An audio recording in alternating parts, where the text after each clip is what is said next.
merry-go-round special. Vanavond met Cliff Richard.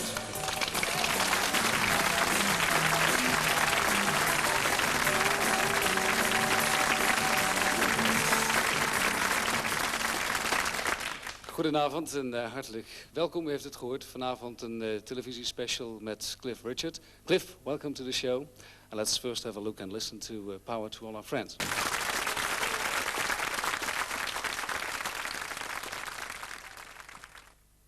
Listening to Power to All Our Friends, you told me last night a story about locking yourself up in the toilet during the Eurovision Song Contest. Yes, but it wasn't the year that I sang Power. It was the year that I sang Congratulations, you know. At the rehearsals for the contest, they had also a rehearsal for the voting. And of course, all of us knew that the voting would end up as a draw, you know, equal. But during the afternoon, some just to make it exciting, they made some songs go ahead, and Congratulations was really low. And my heart was beating, and I had to keep saying, it's only a rehearsal. So on the evening, instead of joining all the other artists, you know, because they show photographs of the faces, you know, and everybody's looking really scared, you know, I locked myself in the toilet and I wouldn't come out. And it wasn't until after the contest that my manager knocked on the door and he said, I'm afraid you're second. So that's my reason for locking myself in the loo. By the way, you know that you have a lot of fans all over Europe, in Japan, and also, of course, in Holland.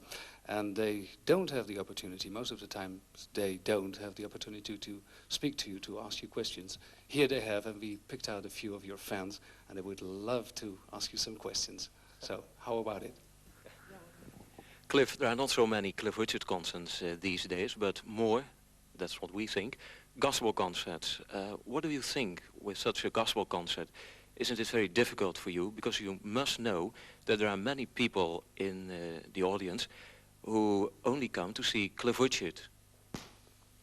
Well, in actual fact, you know, I do more ordinary concerts, more sort of rock and roll concerts than I do gospel concerts.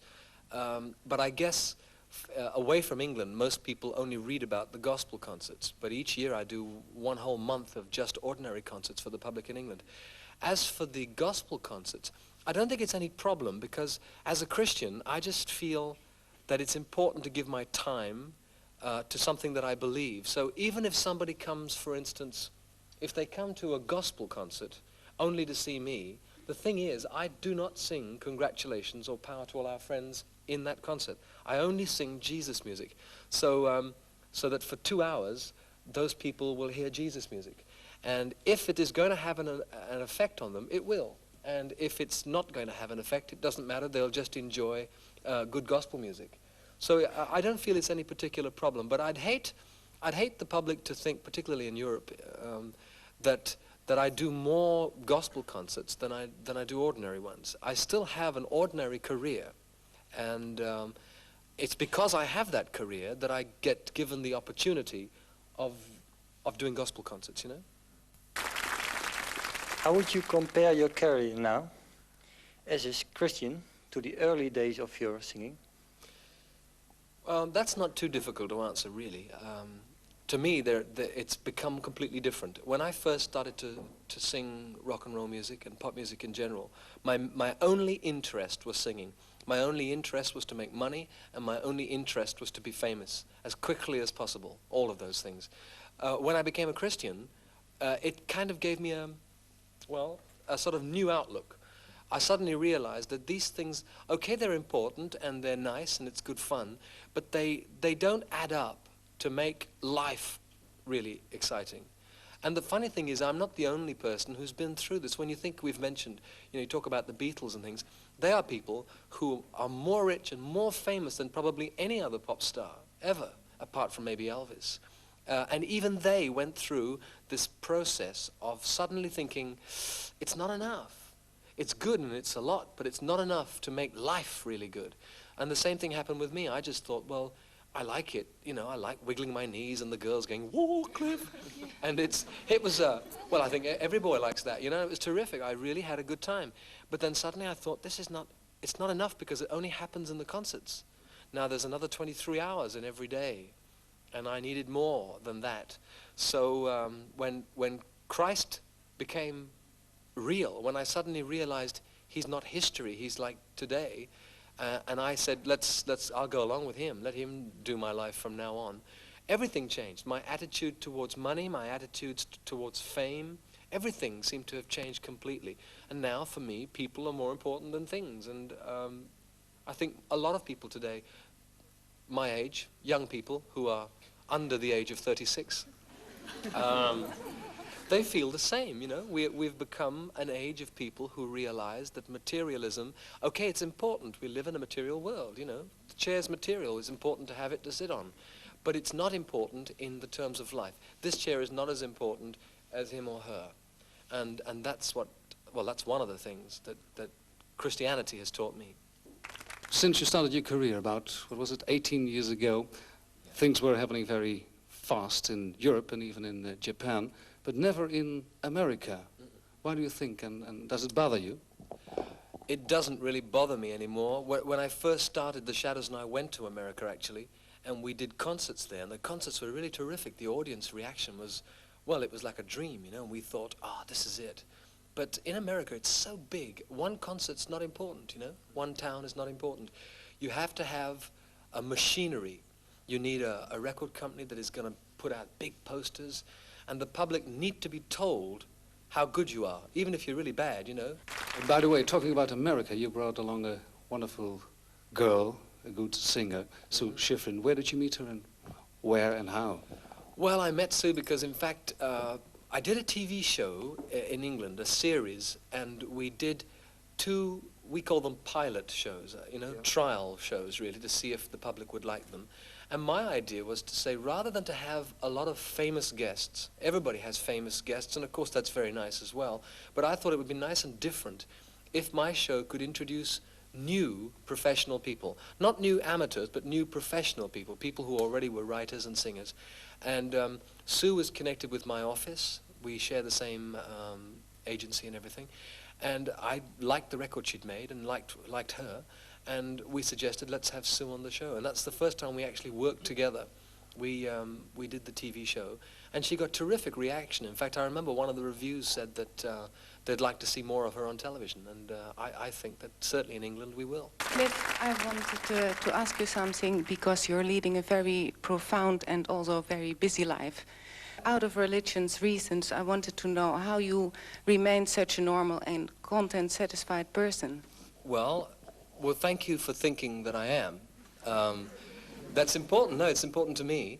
I think the only way I can answer that is to say that when one becomes a Christian, one takes upon oneself the most fantastic power that has ever been offered to man.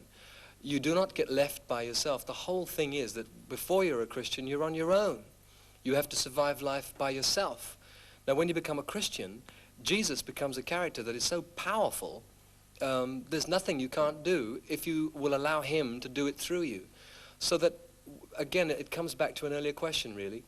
Jesus has become a center part for my life. So that although I'm still going to do things that are wrong, I know they're wrong, and I'm going to say things that I know are wrong, and I'll think things that are wrong, a lot of the time, though, he'll somehow keep me straight. And it's a long process of learning how to trust him. It's amazing, really. I know he's the tops. I know how powerful he is, and yet quite often I don't put completely my trust in him. But that's something that he understands better than I do. So there's no secret of it, really. A Christian relies entirely on Jesus, and if he does rely on him, then the world finds it difficult to seduce the Christian. Cliff, how do you react on press who continue the backstabbing over your Christian life? Well, what other people say about it doesn't really worry me. It's so personal to me, and yet I share it all the time. I mean, what I do in my Christian life now is to accept invitations to universities and colleges and schools, and also, of course, churches. And I mean, that's what I intend to continue doing. But of course I do realize that many people are constantly criticizing what I do, and I cannot wait for them. I can't wait to convince them that I really do believe.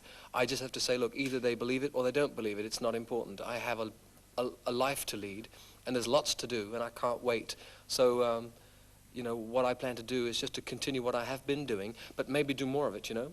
Each year, for instance, my gospel concerts have got more and more and more, until now we are doing 20 concerts each year, and maybe it'll get more than that even. Cliff, have you a secret for eternal youth you wouldn't mind sharing? Well, I mean, everybody tells me I haven't changed, you know, but I was looking at some photographs only about 3 or 4 days ago, and I want to tell you, I have changed. And I'm really glad I've got older. I think it's more how you feel. I mean, I know that I don't look the same. People keep telling me that, but I think they don't look closely enough, you know? Don't come too close. But,